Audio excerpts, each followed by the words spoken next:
কেউ অন্নের ভোগ দেয়, বিষ্ণুদেবকে নিবেদন করে সেই অন্ন প্রসাদ সেবা করে, সেই ব্যক্তি বিষ্ণুলোকে ভগবান মানে বিষ্ণুদেবের সাথে তিনি বিচারণ করে।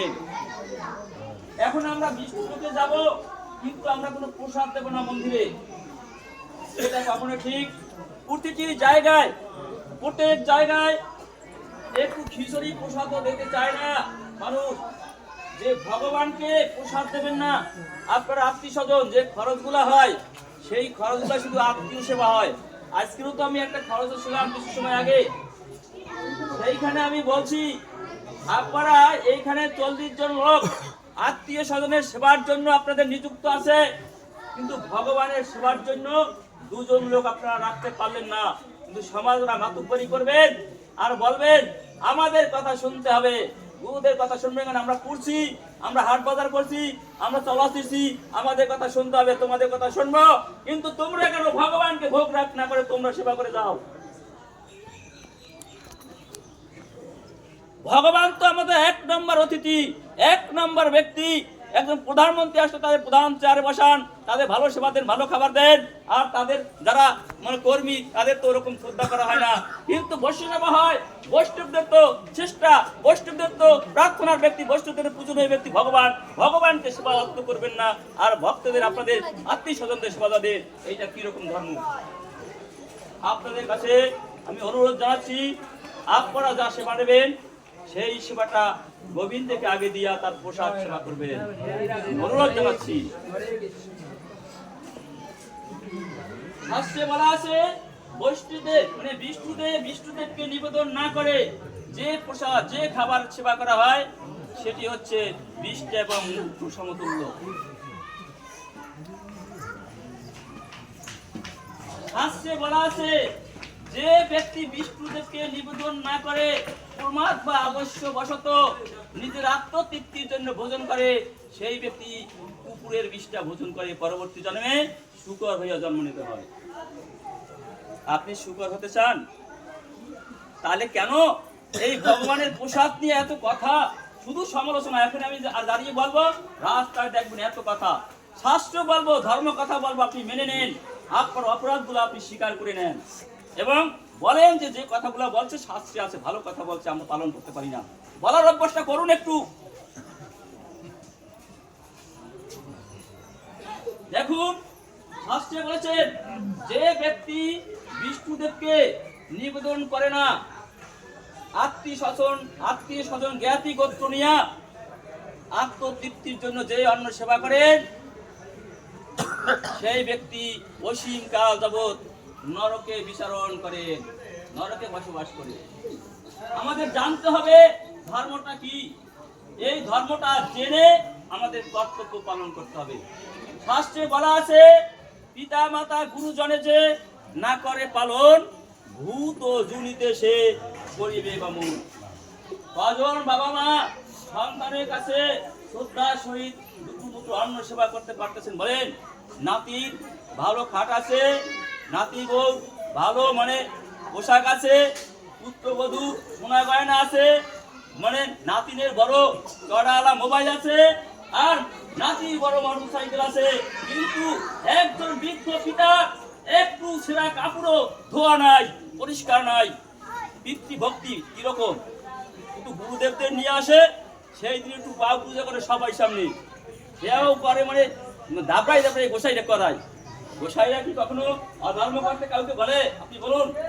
আমরা গুরুদেবরা চেষ্টা করে যাচ্ছি, কিন্তু আপনারা পালন করার চেষ্টা করছেন। আপনাদের কখনোই ধর্মে আপনাদের অধর্ম করায় ভয় হয় না, আপনারা ধর্ম করতে ভয় পান। ধর্ম করতে সবাই ভয় পাচ্ছে, সত্য কথা বলতে এখন সবাই ভয় পাইতেছে, মিথ্যা বলায় কোনো ভয় নাই। অহরহ মিথ্যা বলে মানুষ ভয় পায় না, সত্য কথা বলতে ভয় পাচ্ছে। আর আগে মানুষ সতীত্ব রক্ষা করতে মানুষের এখন ভয় হয়, কিন্তু সতীত্ব বিনাশ করতে কোনো ভয় নাই। সতীত্বকে তাচ্ছিল্য সহিত মানুষ বিনাশ করছে। যে সতীত্ব পৃথিবী সর্বশ্রেষ্ঠ সম্পদ, সেটি বিনাশ হচ্ছে। পরে জমি আত্মসাতের জন্য মানুষের কোনো চিন্তা নাই, আস্তে আস্তে জমি দখল করতে হলে ঘরে চলে যায়, কিন্তু ওই জমি দখল করলে মানুষের পাপ হয়, নরকে যাইবে, সেই চিন্তা মানুষের মনের মধ্যে নেই। আজকের দিনে মানুষের অর্থের উপর মানুষের যে লোভ জন্মেছে, টাকার উপর এত লোভ আর পৃথিবীর কিছুর উপর মানুষের নেই। অর্থের জন্য মানুষ চুরি করে, অর্থের জন্য ডাকাতি করে, অর্থের জন্য খুন করে, অর্থের জন্য অহরহ মিথ্যা কথা বলে, অর্থের জন্য ঘুষ খায়, অর্থের জন্য সুদ খায়। এই অর্থের জন্য এই সতীত্ব মানুষের ইজ্জত বিনাশ করছে, অর্থের জন্য মানুষ মনুষ্যত্ব নাশ করছে। আসুন আমরা মহাপ্রভুর ধর্মের মধ্যে আসি। মহাপ্রভুর ধর্মের মধ্যে কখনোই অর্থের বাসনা থাকতে পারবে না। আমরা এই যে দেখেন, আমি প্রত্যেকটি মানুষকে আমি অনুরোধ করব, আমরা সমাজের এই বিভিন্ন দুরবস্থাকে এই দূরীভূত করার জন্য ধর্মীয় অনুশাসন আমরা মানব। এই ধর্মীয় অনুশাসন যদি আমরা না মানি, আমাদের ধর্ম বিনাশ হয়ে যাবে। এই সনাতন ধর্ম পৃথিবীর শ্রেষ্ঠ ধর্ম, সনাতন ধর্ম রক্ষা করতে পারবেন না। কে যেন বলে গেছে যে সন্ধ্যার সময় সব দোকানের সামনে টাস খেলা। আপনি ধর্ম করবেন, আপনি পুণ্য করবেন, আপনার পুণ্য দিয়ে আপনি স্বর্গ বৈকুণ্ঠে গোলকে যাবেন। আমাদের কোনো দাঁড়িয়ে দাঁড়িয়ে এত কথা বলতে হবে? আপনি তো জমি রাখেন, তখন তো গুরুদেবদের বলতে হয় না জমি কোনখান দিয়ে রাখবেন, আপনি গোপনে গিয়ে রাখেন। আপনি যখন বিয়ে করবেন তখন তো বলতে হয় না আপনি যে গোপনে গোপনে সুন্দর মেয়েটা বিয়ে করে ফেলেন। আর আপনি যখন মদ গাঁজা ফিনচিন্ডি খান, তখন গোপনে গোপনে 2টার সময় রাস্তায় দিয়া আপনি মদ গাঁজা ফিনচিন্ডি খান। আপনি যখন নারী চরিত্র হনন করেন, তখন তো গোপনে গোপনে আপনি এই নারী চরিত্র হনন করেন। কিন্তু ধর্মটা আপনার কেন বলে সজাগ করে আপনাদের করাতে হবে? আপনি কেন নিজের মনে জাগে না আমার ধর্মটা আমার করতে হয়? কেন মনের মধ্যে জাগে না? পুণ্য তো আপনার, আপনি স্বর্গে যাবেন, আপনি বৈকুণ্ঠ যাবেন, আপনি গোলকে যাবেন। এই পুণ্যটা তো আপনার, আপনার পুণ্য আপনি করবেন, আপনার পুণ্য ফলে আপনি গোলকে যাবেন। একজন সন্ন্যাসী, একজন সাধুর দাঁড়িয়ে কঠোর কথা বলে কেন এই ধর্ম করাতে হবে? আসুন আমরা আমার ধর্ম আমি করব। এই জন্য এই মনুষ্যত্বকে আমরা আমার নিয়ন্ত্রণে নিয়ে আসবো। গীতায় ভগবান বলছে তুমি ইন্দ্রিয়কে দমন করো, তোমার ইন্দ্রিয়কে দমন করো। অর্জুনকে বলেছেন আর তুমি আমার চরণে আত্মসমর্পণ করো আর বৈরাগ্য লাভ করো। তাহলে আমাদের বৈরাগ্য লাভ করতে হবে না? কিন্তু বৈরাগ্যের চিন্তা কারো মনের মধ্যে নেই। আসুন আমরা এই পুণ্য কর্ম করার জন্য আমাদের যে ধর্মটা আছে সেই ধর্মটা আমরা করি, শাস্ত্র অধ্যয়ন করি, গীতা অধ্যয়ন করি। আমরা যে কর্মগুলা কর্তব্য আমাদের করা উচিত, এই কর্তব্যগুলা আমরা অহরহ করার চেষ্টা করি। সংসার আমাদের আছে, এই সংসার পরিচালনা করব। এই করার ফাঁকে ফাঁকে যে সময়গুলো থাকে, এই সময়গুলো অহর্নিশি আমরা গোবিন্দ চিন্তায় আমরা মগ্ন থাকবো, গোবিন্দকে আমরা ভজনা করবো। এই গোবিন্দ ভজন যদি আমরা না করি, তাইলে কিন্তু আমাদের উপায়ের কোনো উপায় নেই। আমরা এই পৃথিবী স্বরূপ যেখানে আছি, যেখানে মানুষ অনবরত দুঃখ যন্ত্রণা ভোগ করবে। মানুষ যখন জেলে যায় তাকে জামিন করাতে হয়, উকিল ধরতে হয়, সাক্ষী দিতে হয়, জামিন করাতে হয়। আমরা এই পৃথিবী স্বরূপ জেলে আছি, এখান থেকে জামিনের একমাত্র পথই হচ্ছে আমাদের অন্যায় কর্ম থেকে, রত থেকে গোবিন্দ ভজন করে মুক্তি করতে হবে। আমরা এই কর্তব্যগুলা করি, তাইলে আমাদের সুফল হবে জীবনে। আমরা দেখি গ্রামগঞ্জে মানুষ এখন যেদিকে অন্যায়, একটা মন্দিরে পূজা হয়, যখন পূজা হয় তখন লোক 5-6 জন আছে, জোপারদা একজন মহিলা খুঁজতে পাওয়া যায় না। এরা বাড়িতে রান্না করে, মেয়েগো নাচ হইবে কখন? এইটা কি ন্যায় না অন্যায়? কি বলুন, আপনার বিবেক দিয়ে বলুন। মন্দিরে টাকা উঠানো হয়, 60,000 টাকা উঠছে। এই 60,000 টাকা দিয়া ইয়ং ছেলেরা 10,000 টাকা খরচা করে, আর 50,000 টাকা মেয়েদের নাচের জন্য রাখা হইলো। কার জন্য আপনি টাকা তুললেন? মায়ের পূজার জন্য। আর মায়ের পূজা দেখার জন্য একটা লোক খুঁজে পাওয়া যায় না, জোপার যেতে হয় ডাইকে রাস্তা দিয়ে মানুষ আনিয়া। তাইলে মানুষ মনে চায় কি? মানুষ মায়ের পূজা চায় না, মেয়েদের নাচ দেখতে চায়। আপনাদের সন্তান, আপনাদের ঘরের ছেলেরা রাস্তায় আপনারা বেরিয়ে টাকা তুলে কার জন্য জমাই জমিয়ে, কার নাচ দেখার জন্য, মায়ের অঞ্জলি দেওয়ার জন্য, মায়ের প্রসাদ পাওয়ার জন্য তারা কখনোই এই টাকা তোলে না। তাদের মনের উদ্দেশ্যটা হচ্ছে সে মেয়েদের নাচ দেবে। আপনারা কেন নিষেধ করেন না এইটা হবে না? আপনারা টাকা তোলেন, ওদের পাঠান কেন? ওদেরকে ভালো করার জন্য। আপনাদের সন্তান ওরা রাস্তা থেকে বেরোয় যায় একটা মেয়ে নিয়া, একটা বউ, পরের বউ নিয়া সেটা বিবাহ করে, কিন্তু পরে আমাদের কাছে আপনারা বলেন আগে আপনারা সতর্ক হন না।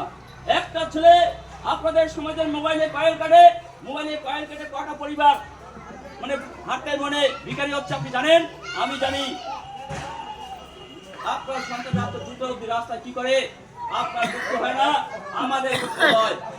আমরা অনুতপ্ত হই, কিন্তু আপনার সন্তান রাস্তা দুটো অব্দি রাস্তায় ঘোরে, একটা মেয়ের ঘুম নষ্ট করে, মোবাইলে কয়েল কাটে, মদ খায়, গাঁজা খায়, আপনার সম্পদ আপনার টাকা নষ্ট করে, আর আপনার ছেলে আস্তে আস্তে মনুষ্যত্ব বিনাশ করে কুপথে চলে যাচ্ছে। কিন্তু আপনার দুঃখ হয় না, আমার দুঃখ হয় কেন? আপনার দুঃখ হয় না কেন বলুন? আপনাদের দুঃখ হয় না কেন? তার কারণ হচ্ছে আপনার সন্তানকে, আপনার মেয়েকে আপনি খুব ভালোবাসেন, তার যত অন্যায় করুক আপনার চোখে ধরা পড়ে না। সমস্যাটা এইখানটায়, বুঝছেন?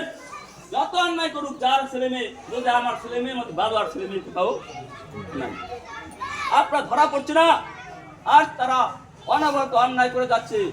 আমি আপনাদের অনুরোধ জানাচ্ছি, আপনি বিড়ি খান, আপনি সিগারেট খান, আপনি পান খান, কেউ মদ খায়, কেউ গজা খায়, কেউ ইউবা, কেউ পিনচিংড়ি, মানে এরকম করে সিগারেট খায়া কত টাকা একটা পরিবার থেকে এই নেশায় বেরিয়ে যায়।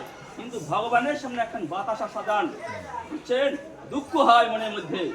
ভগবানের সামনে এখন বাতাসা, তাও 2 মাস আগে আনছে মদের গন্ধ হয় বাতাসা দিয়া, সেই বাতাসা খান সালাইয়ে বলে, গুরুদেব নিত্য ভোগ রাগ করবো, তাইলে আমরা এত টাকা পাবো কোথায়?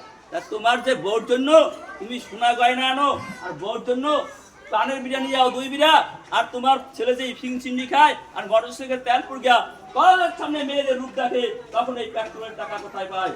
আর আপনি যখন সিগারেট খান, আর আপনি যখন তাস খেলাইয়ে বেড ভাঙ্গিয়া 200 টাকা দোকানের সামনে খরচা করেন, আর চা খাইয়া 200 খরচা করেন, এই টাকাগুলো কোথায় পান? ভগবানের সামনে ভোগ লাগানোর সময় কৃপণতা